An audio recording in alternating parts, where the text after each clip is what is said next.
जैसा कि इस नए साल से मैंने अपनी कुछ बुरी आदतें छोड़ी हैं और कुछ अच्छी आदतें अपनाई हैं। बुरी आदतों की बात करें तो बाहर का खाना, जैसे फ़ास्ट फूड वग़ैरह मैंने छोड़ रखा है और ज़्यादा मोबाइल चलाना ये भी मैंने छोड़ रखा है। और अच्छी आदतों की बात करें तो सुबह जल्दी उठना और योगा करना, ये मैंने कुछ अच्छी चीज़ें अपनाई हैं।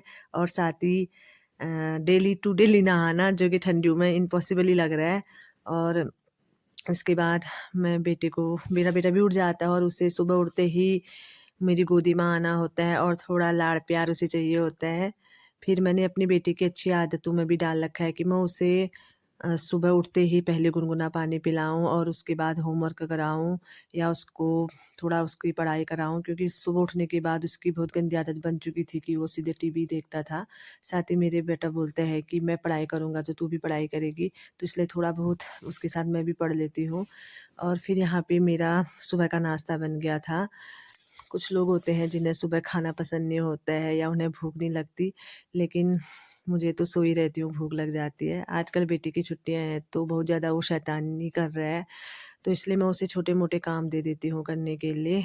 पोछा मैं यहाँ पे लगा रही थी जब अच्छे से धूप आ चुकी थी और धूप थोड़ी तेज़ हो गई थी, क्योंकि ठंड इतनी बढ़ चुकी है कि बिना जब तक धूप नहीं आती तो तब तक पोछा वगैरह लगाना बहुत ही मुश्किल हो जाता है, बिल्कुल हाथ-पाँव सुन्न हो जाते हैं। और साथ ही यहाँ बच्चों की छुट्टियाँ पड़ी हैं और ये आजकल खूब खेल रहे हैं। स्कूल टाइम में इन्हें खेलने का बहुत कम टाइम मिलता है। तो मेरे बच्चों को, ख़ासकर मेरे बेटे को मिट्टी में खेलना बहुत पसंद है और वो मैं भी चाहती हूँ मिट्टी में खेले, और मैं उसे कभी मिट्टी में खेलने से मना नहीं करती थी, क्योंकि मुझे अपना बचपन याद आता है, हम दिन दिन भर मिट्टी में खेलते थे। और यहाँ धूप में मैं भी उसकी थोड़ी मालिश कर रही हूँ और साथ ही हम यहाँ पे थोड़े फ्रूट्स खा रहे थे और रात की सब्ज़ी की तैयारी कर रही थी। यहाँ पे हरी सब्ज़ी मेरी दीदी ने दे रखी है मुझे, तो उसी को मैं यहाँ पे अभी छाँट रही हूँ और काट रही हूँ रात की सब्ज़ी के लिए। तो आज के लिए इतना ही, मिलते हैं